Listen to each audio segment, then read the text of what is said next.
And I'm not sure that what I'm going to say is all that relevant, because many of you know me too well.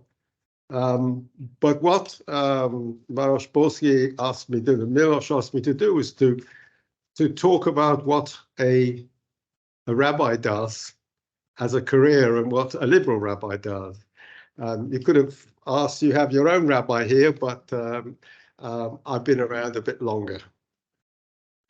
Nie som si istý, či mám čo nové povedať, ale Maroš ma teda poprosil, aby som porozprával o tom, ako vyzerá práca liberálneho rabína. Mohli by ste sa opýtať aj rabína Kapustina, ale teda Maroš poprosil mňa, aby som porozprával. Možno aj preto mám také väčšie skúsenosti. I was ordained as a liberal rabbi in 1970, and I retired 16 years ago. And I'm still busy as a congregational rabbi. Takže bol som menovaný za liberálneho rabína v roku 1970 a hoci som pred 16 rokmi odišiel do dôchodku, ešte stále pracujem ako rabín v našej obci. I'm privileged that I'm still active and useful, I hope, and that my wife and I, Sharon and my son, is now the rabbi of our congregation and took over from me. Cítim sa privilegovaný, že ešte stále môžem byť užitočný a aktívny. A teda hlavným rabinom našej obce je teraz náš syn. And the theme of my talk in a way is that my son has a far harder task than I had. I think as a rabbi, I had the good years. It's now harder to be a rabbi. Treba povedať, že tá úloha nášho syna je dnes ťažšia, ako bola kedysi moja. Ja som bol rabínom v tých dobrých rokoch, dnes je to oveľa ťažšie. Just as a catch-up for those who don't know, but probably all know, liberal or reform Judaism, and sometimes I'll use the word liberal, sometimes I use the reform. My movement is liberal. There's also a reform movement. We mean the same. We all go to the same college, and it means the same. In France, they call it liberal. In America, it's reform, but it's the same type of Judaism. Pravdepodobne viete, ale zase mi to dôležité poznamenať, že budem striedavo používať slovo liberálny a reformný. Znamenajú to isté. Vo Francúzsku sa používa slovo liberál, v Spojených štátoch hovoria o reformnom judaizme. So liberal or reform Judaism started in Germany in 1810 as a response to the Enlightenment. Liberálny alebo tá reformný judaizmus začal v Nemecku v roku 1810 v reakcii na osvietenstvo. Following the French Revolution, the Jews in Western Europe were freed from being forced to live in a ghetto and gradually had the freedom to enter civic society, to take part in businesses and cultural life of other Europeans. Takže po francúzskej revolúcii sa Židia v západnej Európe oslobodili z gét a postupne získali slobodu zapojiť sa do občianskej spoločnosti, zúčastňovať sa na obchodnom, kultúrnom živote ostatných Európanov. They could read secular literature, they could go to university, and they could mix with non-Jews. Slobodu čítať svetskú literatúru, navštevovať univerzity a miešať sa s nežidovským obyvateľstvom. And very soon there was a call to reform Judaism to make it more in line with the Western civilization and the Western world. A veľmi skoro sa objavilo volanie po reformovaní judaizmu, aby sa viac zosúladil s myslením v bežnom západnom svete. Services in the synagogue were shortened. The vernacular was used instead of as well as Hebrew, and there was organ music in the synagogue. Bohoslužby sa skrátili, okrem hebrejčiny sa začal používať aj miestny jazyk a v synagógach začala znieť aj organová hudba. Women were given their rights. Certain traditional beliefs were abandoned, the main one being the belief in the coming of the Messiah and the rebuilding of the temple. Ženy dostali svoje práva, upustilo sa od niektorých takých tradičných názorov, najmä teda od viery v príchod Mesiáša a obnovu Jeruzalemského chrámu. It was an immediate success. And unsurprisingly, it brought instant opposition for those who thought that true Judaism could only be unchanging, could accept no innovations, could only be Orthodox Judaism. Tento smer rýchlo úspel, ale neprekvapivo vyvolal taký okamžitý nesúhlas. Najmä tých, ktorí si mysleli, že pravý judaizmus je len ten, ktorý sa nikdy nemení, a že judaizmus nemôže akceptovať nové inovácie a že pravý judaizmus je len ten ortodoxný.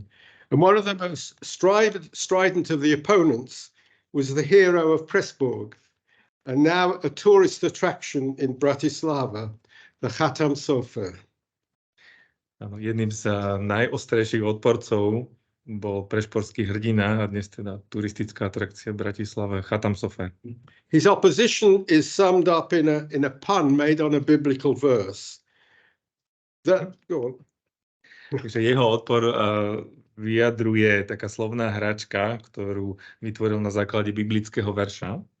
That says that the new grain of the spring harvest. Now the Hebrew word for the new grain is chadash. That the new grain cannot be eaten before an offering is made in the temple. Podľa toho verša nové obilie, po hebrejsky chadaš, z jarnej úrody sa nesmie jesť predtým, než boli prinesené obety v chráme. Chadash asur min haTorah. And the pun is, he said, chadash asur min haTorah, anything new, everything new is forbidden by the Torah. A z toho vyvodil chadash asur min haTorah, že všetko nové, alebo čokoľvek nové, Tóra zakazuje. And by this he included new philosophical thought, innovations in the liturgy, architecture of the synagogue, teaching of secular subjects, and of course the inclusion of women in any public religious activity. Do tohto zákazu zahrnul aj nové filozofické myšlienky, inovácie v liturgii, synagogálnej architektúre, vyučovanie svetských predmetov a samozrejme aj zapojenie žien do akejkoľvek verejnej náboženskej činnosti. And I believe the Khatam Sofer was the chief opponent of the opening of the Reform Shule here in Bratislava in 1827. Nazdávam sa tiež, že Khatam Sofer bol aj hlavným odporcom otvorenia reformnej školy tu v Bratislave v roku 1827. And a major split and division happened within Judaism. Sometimes the split was acrimonious, Orthodox and Liberal Judaism moving on different paths. Vznikol takto veľký rozkol medzi ortodoxným a liberálnym judaizmom. Niekedy to bol veľmi ostrý a teda spôsobil, že každý z týchto druhov judaizmu išiel vlastnou cestou. I know that such divisions and disputes occur in all religions and that God must weep at the situation. Uvedomujem si, že takýto rozkol alebo spor dochádza vlastne vo všetkých náboženstvách a myslím si, že Boh musí zaplakať nad takýmito situáciami. As the prophet Malachi said, have we not all one Father? Has not one God created us? Why then do we deal treacherously with one another? Prorok Malachiáš povedal, či nemáme všetci jedného Otca, či nás nestvoril jeden Boh, prečo teda konáme neverne každý voči svojmu bratovi. I began by saying that I was ordained in 1970. My family belonged to a liberal synagogue. Ako som spomínal, bol som menovaný, inaugurovaný za rabína v roku 1970 a moja rodina navštevovala liberálnu synagogu. My mother took me regularly to synagogue and made me a Jew. My father came only twice a year and then was usually late. Matka ma do synagógy brávala pravidelne a teda urobila zo mňa Žida. Môj otec tam chodil len 2-krát do roka a zvyčajne aj tak meškal. Early on, I became involved in the synagogue and actually married somebody from the synagogue 57 years ago, but there you go. And so I was chairing the youth club and I used to give out the prayer books at the services. Začal som sa aktívne zapájať do aktivít v synagóge, rozdával som teda knižky, viedol som taký mládežnícky klub a teda oženil som sa pred 57 rokmi. And then our rabbi left and people said, well, you come every week, you can take some of the services. Obratili sa teda na mňa, ty sem chodíš každý týždeň, ty by si mohol viesť bohoslužby. That's how I became a rabbi. And I will be honest, there was no spiritual awakening. It just all fell into place. Takže to bol spôsob, ako som sa stal rabínom. Úprimne nedošlo k žiadnemu veľkému duchovnému prebudeniu. Len to tak zo seba zapadlo. You could say, was this God's will? Maybe that's how God makes it work. I don't know. Nevieme, možno to bola Božia vôľa. Nevieme, ako tieto veci fungujú. But let me stress for those who don't know that any Jew can lead a service on Shabbat or conduct a wedding or a funeral. You don't have to be ordained. Treba však zdôrazniť, že šabatovú bohoslužbu alebo svadbu alebo pohreb môže viesť ktorýkoľvek žid. Na to nemusíte byť vymenovaní za rabína. Anyway, I at the time was doing a degree in botany and zoology, but the rabbinate was calling instead. V tom čase som teda študoval botaniku a zoológiu, ale takto ma zavolala profesia rabína. I went to the Leobeck College in London in 1965. At the time, it was the only liberal rabbinic college in Europe. V roku 1965 som nastúpil na Leobeck College v Londýne. V tom čase to bola jediná liberálna rabínska škola v celej Európe. At the time, Misha Kapustin was probably not born, but Rabbi Misha Kapustin was trained at the same college and I was honored to ordain him. V tom čase pravdepodobne Rabín Kapustin ešte nebol na svete, ale teda chodil neskôr na tú istú školu a teda bolo mi cťou vymenovať jeho za rabína. The college had been founded a decade before I started, and I was fortunate in that several of my lecturers were Holocaust survivors or refugees from Europe. A túto školu založili asi 10 rokov predtým, než som tam nastúpil a mal som šťastie, že viacerí z mojich prednášajúcich boli utečenci alebo preživší holokaustu v Európe. Some of them were Orthodox rabbis or scholars. Vrátanie teda ortodoxných rabínov a učencov. The college was named after Rabbi Leo Beck, who in Nazi times was the religious leader of the Jews in Germany. And he was the leading rabbi in Terezín. A škola dostala meno po Leo Beckovi, ktorý bol v čase nacizmu náboženským vodcom Židov a teda stal sa aj hlavným rabínom v Terezíne. So I had, I think, the best of teachers, and I had a good 5 years of study at the Leo Beck College. Mal som vynikajúcich učiteľov a dostalo sa mi pekných 5 rokov rabínskeho vzdelania. A traditional Orthodox program would focus almost exclusively on rabbinic texts, on the Talmud and its commentaries and their application to life and belief. Tradičný ortodoxný program by sa takmer výlučne zameriaval na rabínske texty, na Talmud s komentármi a na ich aplikáciu na život a na vieru. Rabbi Misha and I had a broader curriculum. Yes, we were trained in how to read the Talmud, including knowledge of Aramaic and Hebrew, but maybe more important was biblical studies. Miša a ja sme mali také širšie osnovy. Samozrejme, učili sme sa čítať Talmud aj v aramečine, aj v hebrečine, ale ešte dôležitejšie boli biblické štúdia. And because Liberal Judaism is not fundamentalist, I enjoyed using my earlier scientific studies to focus on the archaeology and the real history of the development of the Bible. Liberálny judaizmus nie je fundamentalistický a tak mi dobre padlo a bol som rád, že som mohol využiť aj moje predchádzajúce vedecké štúdium. Zameral som sa na archeológiu a na skutočné dejiny vytvorenia Biblie. There was more emphasis on the Hebrew prophets than on the legal parts of the Torah. Väčší dôraz sa kládol na hebrejských prorokov než právne časti Tóry. But also, in addition, there were classes in pastoral care and in congregational management. Mali sme aj hodiny pastorácie a vlastne vedenia obce. Jewish poetry and history, and the inner meaning of the liturgy, comparative religion, and how to give sermons that do not send the congregation to sleep. Áno, venovali sme sa židovskej poézii, histórii, zaoberali sme sa vnútorným významom liturgie, komparatívnou religionistikou a učili sme sa, ako viesť kázne takým spôsobom, aby ľudia nezaspávali. I also remember that we had lessons in Jewish art and appreciation.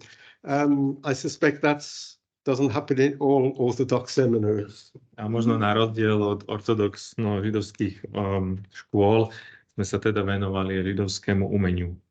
As a student rabbi, I was assigned to a newly formed community in the western suburbs of London. And on ordination, I became their first rabbi. Ešte ako študent som bol pridelený do novovzniknutej obce na západnom predmestí Londýna a po skončení školy som bol teda vymenovaný za prvého rabína. I remained the rabbi from 1970 until I retired in 2008. Only ever one job and only one ministry. A rabínom som tam bol od nástupu v roku 1970 až do môjho dôchodku 2008. Celý čas som mal len túto jednu prácu a len v tejto jednej obci. And now, as emeritus rabbi for the last 16 years, I've been invited by my successor to lead services, to take funerals, and to teach.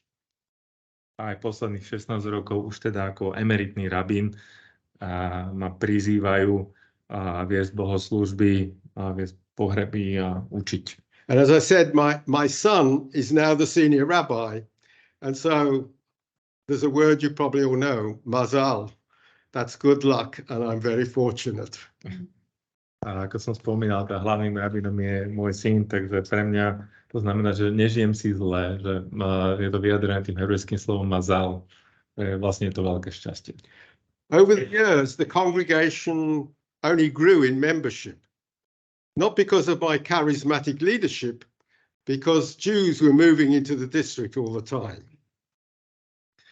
A postupne rokmi počet obce stále rástol, nie nevyhnutne kvôli môjmu charizmatickému vedeniu, ale pretože do toho okresu sa sťahovali stále noví Židia.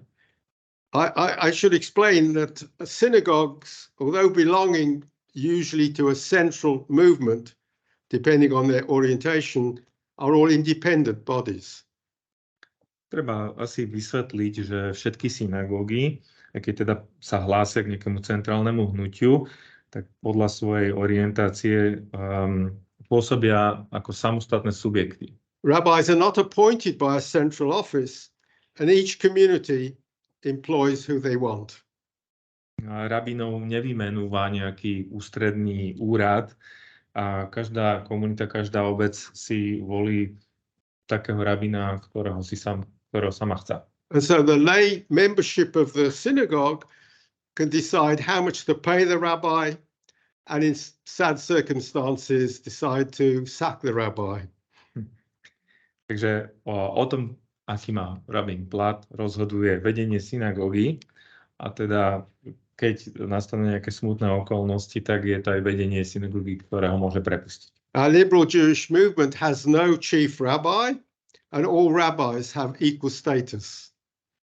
A liberálne židovské hnutie nemá nejakého centrálneho hlavného rabína a všetci rabíni majú rovnaké postavenie. Though age and ability does confirm a certain unofficial hierarchy. Istú takú neoficiálnu hierarchiu samozrejme vytvára vek, skúsenosti a schopnosti. I am now in the retired club, and I suspect younger rabbis don't even know who I am. Ja už som v klube dôchodcov a tak predpokladám, že tí mladší rabíni ma už ani nepoznajú. I've had a privileged rabbinic career, largely because my wife Sharon was the congregation's unpaid second rabbi. Moja rabínska kariéra bola taká privilegovaná, najmä preto, moja manželka Sharon pôsobila ako taký neplatený druhý rabín v našej komunite. She organized hospitality for strangers. She set up a care committee to look after the ill and the elderly. She set up a nationally recognized bereavement service to support those whose relatives have died. Organizovala pohostenie pre druhých, založila výbor pre starostlivosť o chorých a starších, zriadila celoštátne uznávanú službu na pomoc pozostalým, ktorým zomreli príbuzní. She has always sung in the choir, and this morning she sang in the Ark Synagogue and it was very beautiful. Áno, spievala v spore a teda spievala aj v Trenčianskej synagóge, čo bol veľmi krásny zážitok. Often she's accompanied me abroad to conduct weddings and bar mitzvahs in far-flung places, including Slovakia. Áno, sprevádzala ma na mojich početných cestách do zahraničia na veľmi také odľahlé miesta, keď som viedol svadby, napríklad bar mitzvah, podujatia. I was the rabbi and she was the cantor. A ja som pôsobil ako rabín a ona ako kantorka. Sharon still gives me the support and to the congregation, even though she too is meant to be retired. Stále to tak je, že neustále mi pomáha aj dnes, hoci ona sama by mala byť na dôchodku. She has been a true rebbetzin. Bola vždy s takou skutočnou rabínkou. This unpaid help has allowed me to get involved in several national and international ventures. Práve jej taká neplatená pomoc mi umožnila zapojiť sa do viacerých aj národných a medzinárodných projektov. For instance, as well as being the rabbi of the congregation, I was the director of education for our movement. Okrem toho, že som pôsobil ako riaditeľ pre vzdelávanie. And with Sharon, ran its summer school for children for 19 years. It was the best time of my life.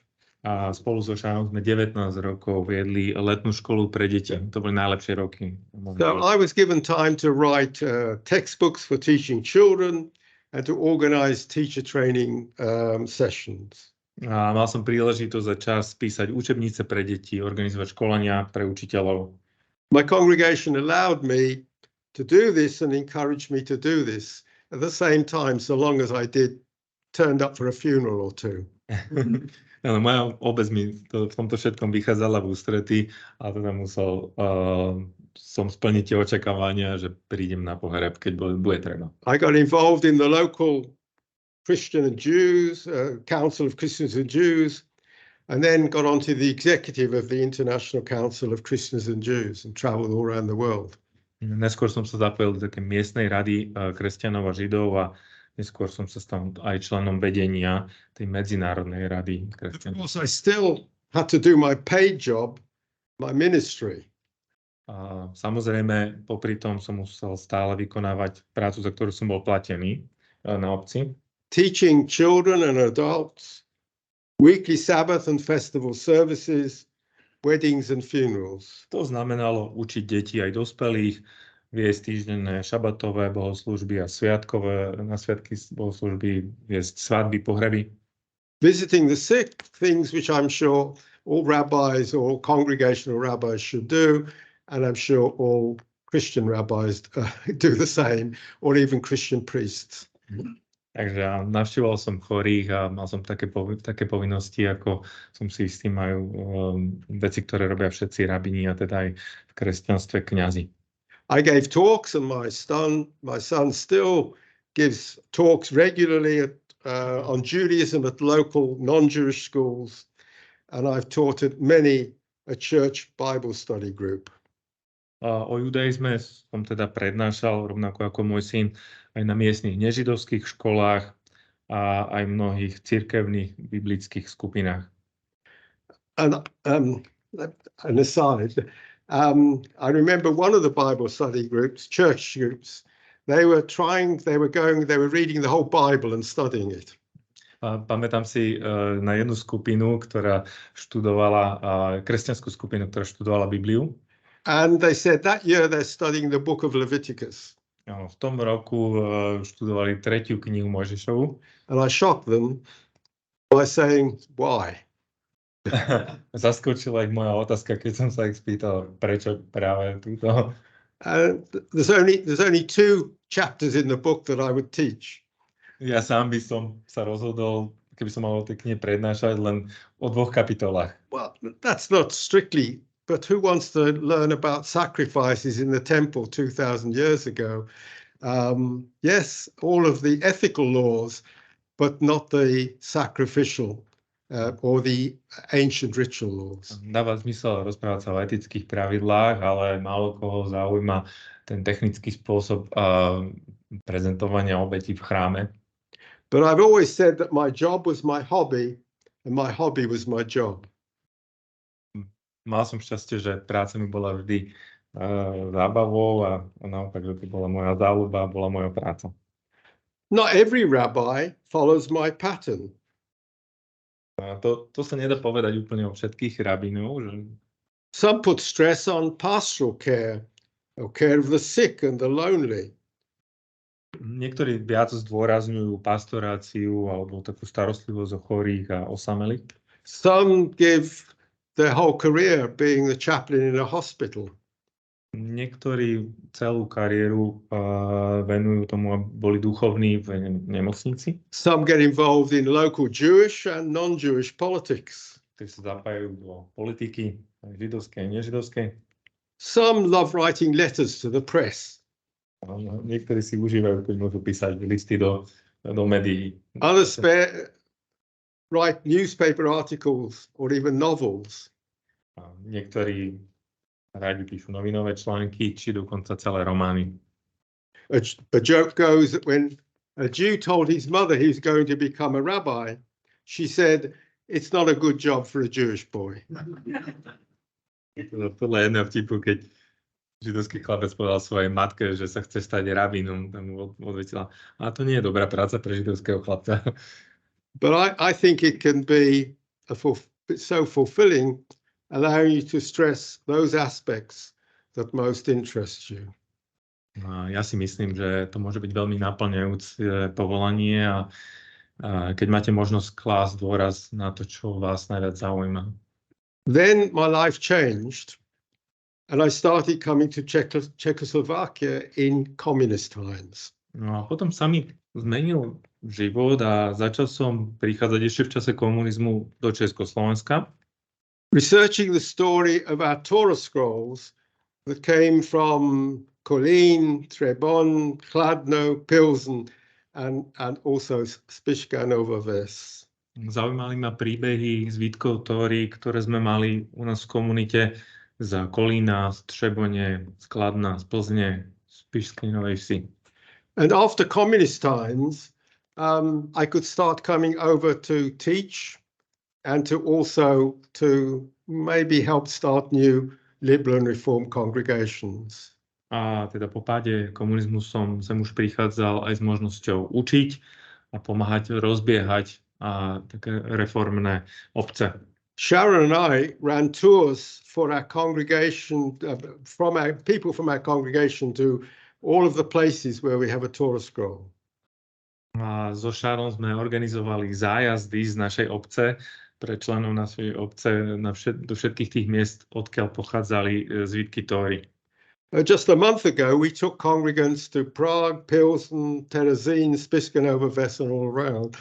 A great train journey from Kolín all the way to Spišská Nová Ves. Dokonca pred mesiacom sme takto s členmi našej obce cestovali do Prahy, do Plzne, do Spišskej Novej Vsi a je to teda úžasná cesta vlakom z Kolína do Spišskej Novej Vsi. Each time to further our involvement in the town's projects. to keep alive the memory of their Jewish heritage. No a vždy sa snažíme takýmto spôsobom prehlbovať v týchto mestách projekty na zachovanie pamiatky na miestne židovské dedičstvo. Well, I apologize if this sounds a bit like a biography. Ospravedlňujem sa, ak to znie troška taký ako životopis. However, let me repeat that I think as a rabbi, and maybe it's true of being a priest, I had the good years. Rád by som tak znovu zdôraznil, že ako rabín som to vnímal, že mal som šťastie pôsobiť ako rabín v dobrých rokoch. I had a growing congregation all the time. V tom čase rástol počet členov. And though my son is most successful, numbers keep up partly due to our huge online following from all over the world.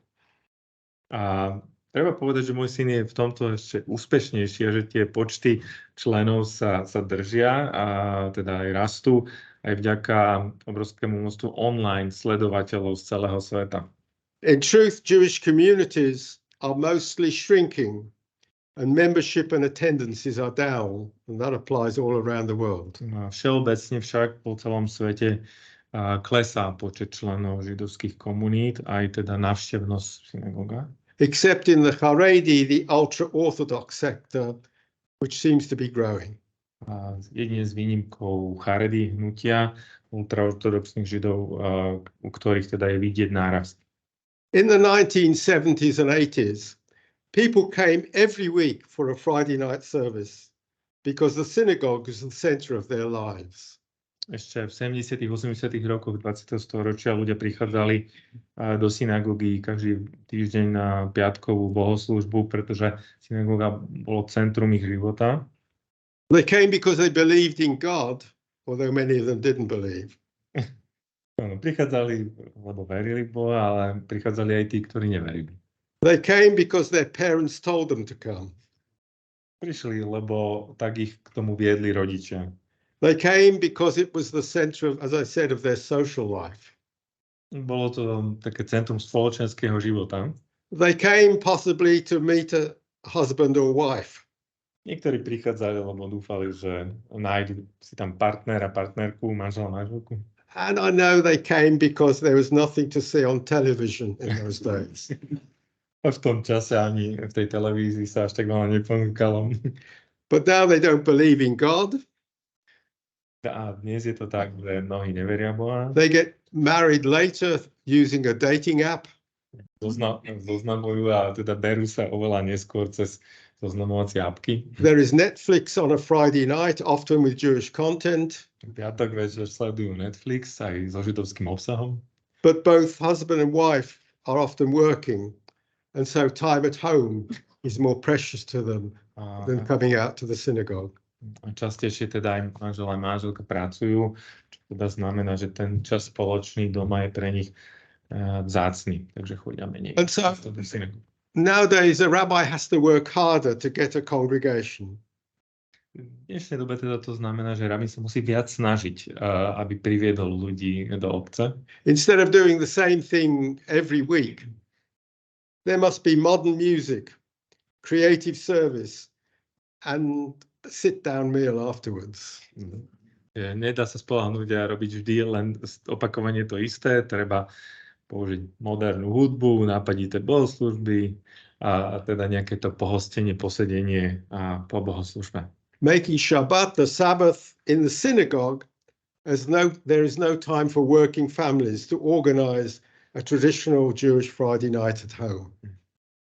Zorganizovať si tradičnú šabatovú večeru doma je už taká príliš veľká záťaž, keď obidvaja teda pracujú popri bežnej práci. And talking of services, changing times means changing the liturgy.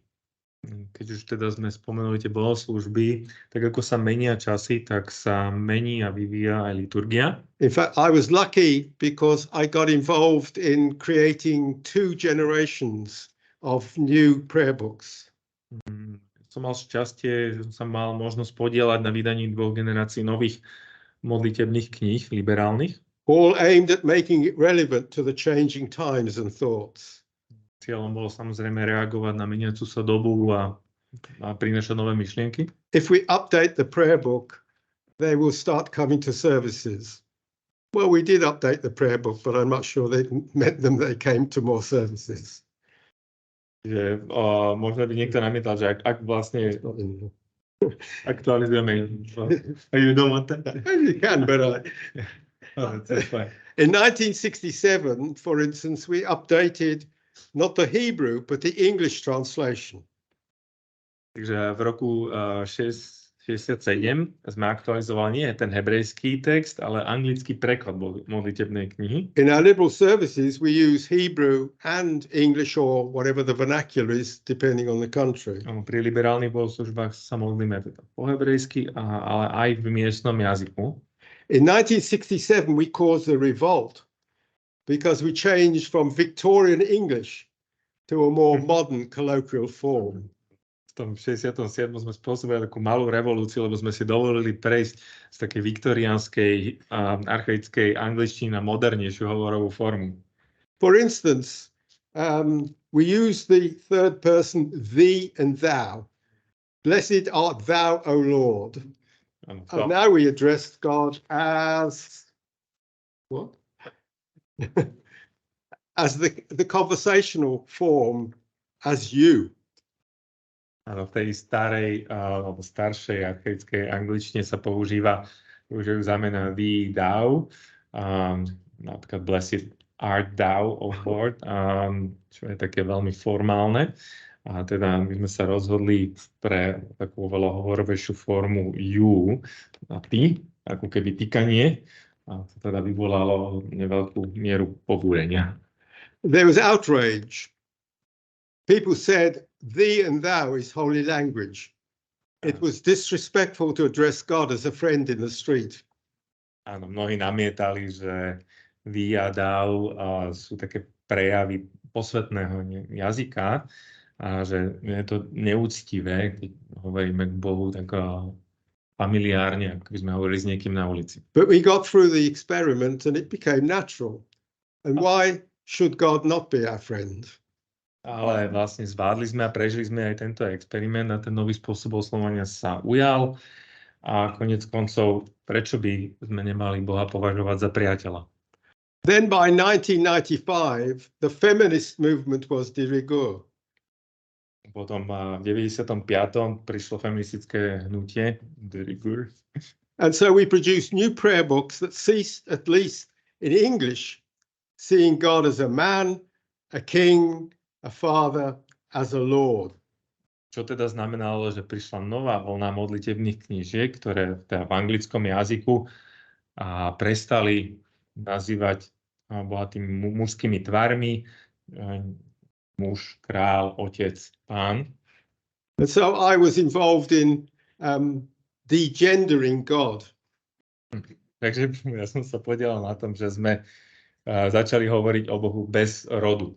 Instead of saying king, we said sovereign. Instead of saying father, we said a divine parent. And Adonai, Lord, becomes eternal one. Áno, v slovenčine to tak nefunguje, ale teda z Boha, z kráľa sa stal pánovník alebo sovereign, čo teda v angličtine nemá ten rodový aspekt. A z otca sa stal rodič, božský rodič. Zo slova pán, teda Adonai, sa stal také ako neutrálnejšie slovo večný. However, we cheated and we kept the original Hebrew side by side with that. Troška sme však podvádzali, lebo sme zachovali ten pôvodný hebrejský jazyk vedľa toho nového anglického. After all, that is traditional.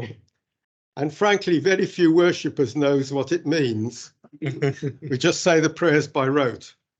Hovorili sme si, že koniec koncov je to tradičný text a aj tak skoro nikto nerozumie, čo presne hovorí ten hebrejský text. The current liturgical trend, which thankfully I'm not part of designing, is to degender the Hebrew, though that is really hard to do as Hebrew is a gendered language. V súčasnosti ten trend v zmenách v liturgii pokračuje a ja to našťastie už som nie toho súčasťou. že sú pokusy odstrániť ten rod aj z hebrejčiny, čo je teda nesmierne ťažké, lebo hebrejský jazyk používa rod. And so God is pictured also as a mother, Shekhinah, divine presence, source of life. Tak vlastne tá liturgia sa odvoláva na Boha aj tými ženskými výrazmi, ako matka, alebo Božia prítomnosť, Šechina, zdroj života. And just recently I heard of the need for another change.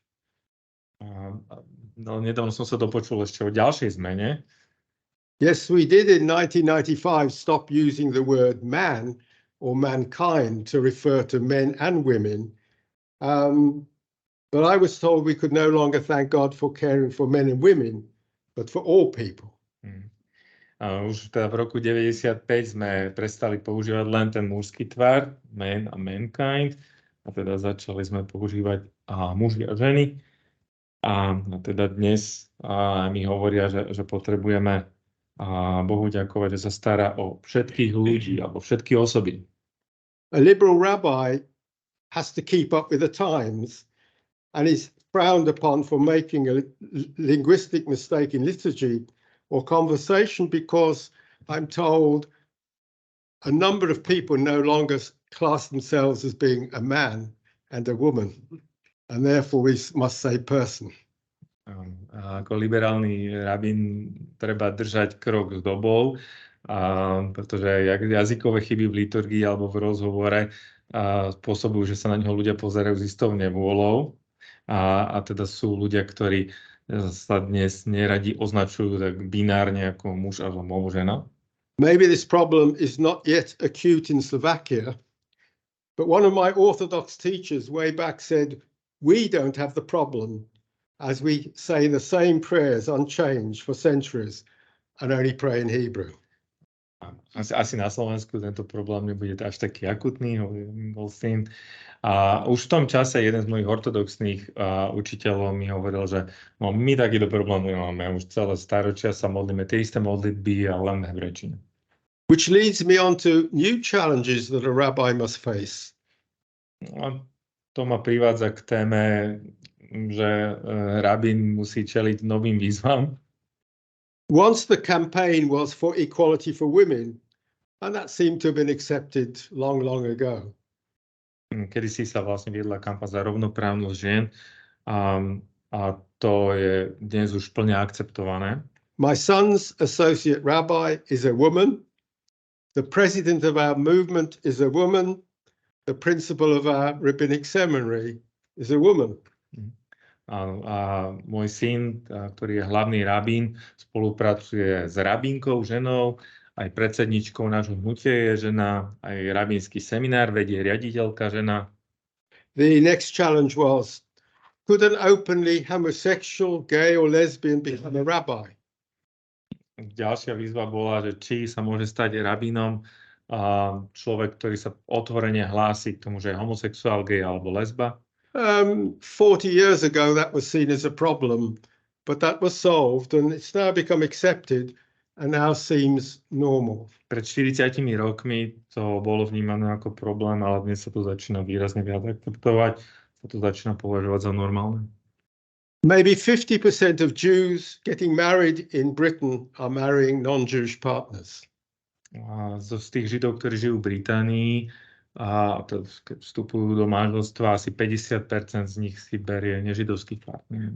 When I was a young rabbi, we were told we could not get involved in any way in a mixed marriage ceremony.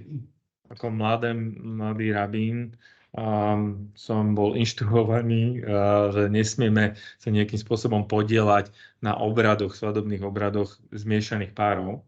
We could give pastoral advice. We could try to persuade the non-Jewish partner to convert to Judaism, but we are not allowed in any way to take part in a ceremony. Mohli sme poskytovať pastoračné poradenstvo, mali sme sa snažiť presvedčiť toho nežidovského partnera, aby konvertoval na judaizmus, ale nemali sme povolané žiadnym spôsobom sa podieľať na tom sobašnom obrade. It was always a difficult conversation, especially when you'd known the Jews since they were born. Boli to ťažké rozhovory, najmä teda keď človek poznal toho Žida, ktorý sa bral a poznali ste ho od narodenia. But slowly things have changed. And now Reform or Liberal rabbis will take part in a ceremony under the chuppah, under the marriage canopy, but with creative liturgy, not the standard Jewish text. Veci sa však pomaly menia a dnes už vlastne reformní alebo liberálni rabíni sa zúčastňujú na tom obrade pod chupou, to je taký svadobný baldachín, ale teda používajú taký tvorivejší jazyk bohoslúžby a nie štandardné židovské texty. Better to keep the Jew in the fold than send them away and try to ensure that children have a Jewish education. Je vnímané ako lepšia voľba radšej to Žida udržať pri židovstve a neposlať ho preč a teda pomôcť, možno zabezpečiť, aby deti dostali židovské vzdelanie. I think the only thing that still troubles us, should a rabbi take part in a ceremony together with a Christian minister? And so please both sides. Áno, jedna z tých dilem, ktoré stále sú také živé, je, že či by mal rabín sa podieľať na svadobnom obrade bok po boku kňaza, kresťanského kňaza. A je to vlastne téma pre obidve strany. Over the last decade or so, we've coped with the issue of same-sex marriages, as I believe the Pope is doing at this very moment. Posledných niekoľko desiatok rokov vlastne riešime aj samozrejme otázku manželstiev osob rovnakého pohlavia, ako vlastne sa tej téme teraz venuje v súčasnosti aj pápež. In our synagogue we have transsexual members and families where there are two fathers or two mothers with children.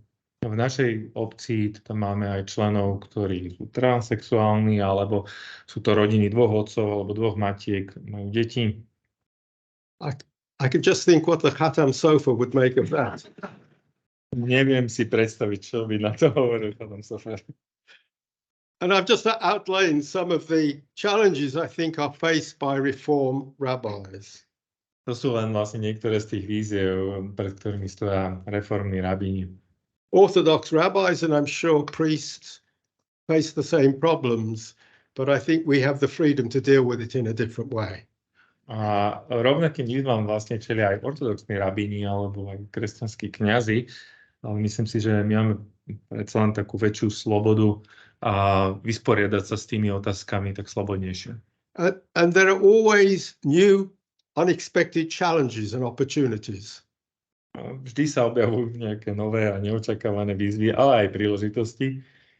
The COVID pandemic put huge pressure on rabbis. Zrejme COVID pandémia vytvorila obrovský tlak na rabínov. Not just in a pastoral way. Nie len čo sa týka pastorácie. But here the rabbis of the Reform and Liberal movements had a huge advantage. V istom zmysle práve tí liberálni a reformní rabíni mali v tom čase veľkú výhodu. We could put our Shabbat, our Sabbath services online. My sme mali dovolené teda viesť šabatové bohoslúžby online, streamovať ich. Something the Orthodox could not do. To ortodoxní nemohli. And my own synagogue has a significant online following for every service and every study session. And we even do online yoga each week. Áno, v našej obci máme mnoho ľudí, ktorí nás sledujú online. Každú bohoslúžbu, každé nejaké študijné stretnutie. Dokonca máme každý týždeň online hodiny jogy. It's a new world. And rabbis and religious leaders who are technologically gifted have new opportunities to thrive. No, v tomto vlastne novom svete sú to práve rabíni a náboženskí otcovia, ktorí sú takí technicky zdatní, že viac prekvítajú v tých možnostiach nového sveta. My son has the ability to address everybody in the congregation at the same time, remember the names and follow everybody on the screen and greet them. Môj syn teda zvykne pozdraviť každého, kto je prítomný a teda pozná mená, pozdraviť aj ľudí, ktorí sa pripájajú a sú len prítomní cez obrazovku. You have to learn new skills. Dnes sa potrebujem učiť aj tento typ zručností. And I can hardly use a mobile phone. Čo sa mňa týka, ledva zvládam mobilný telefón. I can't concentrate on the prayer book and also what's going on the screen at the same time. Určite sa nedokážem zároveň sústrediť na modlitebnú knižku a na ľudí, ktorí sú prepojení online. But now I find I have to hold up this. So I'm doing quite well, yes, in stopping this from collapsing. Áno, a dnes tu držíme notebook, aby nespadol. Yeah. A darí sa nám. But I have to tell you, often our own synagogue has 50 to 60 to 70 people at a service sitting in the sanctuary. A vlastne v našej synagóge mávame 50 až 70 ľudí, ktorí sedia pri miestnosti. And for instance, last Shabbat, there were 50 screens online. In other words, 50 households were watching online. Plus vlastne na šabusovú bohoslužbu sa 50 ďalších rodín domácnosti pripojilo. From all over the world. Z celého sveta. From India, I mean, these are regulars from India, from America, from Israel, from Holland, and even from Bratislava. A hovoríme o ľuďoch, ktorí sa pripájajú pravidelne z Indie, zo Spojených štátov, z Holandska, aj Bratislavy.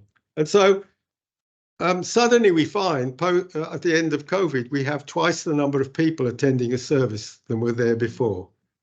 A tak sa stalo vlastne, že na konci toho covidového obdobia sme zrazu mali dvakrát viac ľudí, ktorí sa zúčastňovali bohoslúžieb. Nevpred. But I have to say, a rabbi faces all the same challenges pastorally than before. Ale z hľadiska nejakej také pastoračnej starostlivosti sú to rovnaké výzvy ako predtým. And I have to add that suddenly today, rabbis are faced with an immense challenge. A rabíni teda dnes majú obrovskú výzvu pred sebou. Comforting and giving courage to their congregation with a huge outburst of anti-Semitism in our country.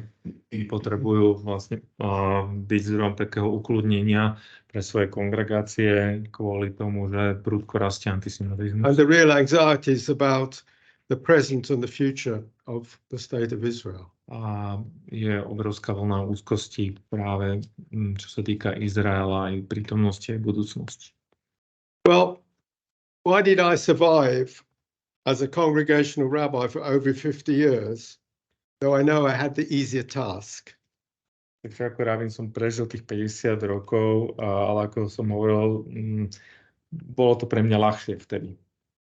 The issues I have listed were solved and proved that the changes that we made were right and needing changing in social times. Tie problémy niektoré, ktoré som vymenoval, sa vyriešili a tie zmeny, ktoré sme urobili, sa osvedčili a vlastne boli prijaté v spoločnosti, alebo pretože reagovali na isté potreby. And I have to be honest and personal. A teda dovolím si aj tak úprimne a osobne. I happen to believe in God.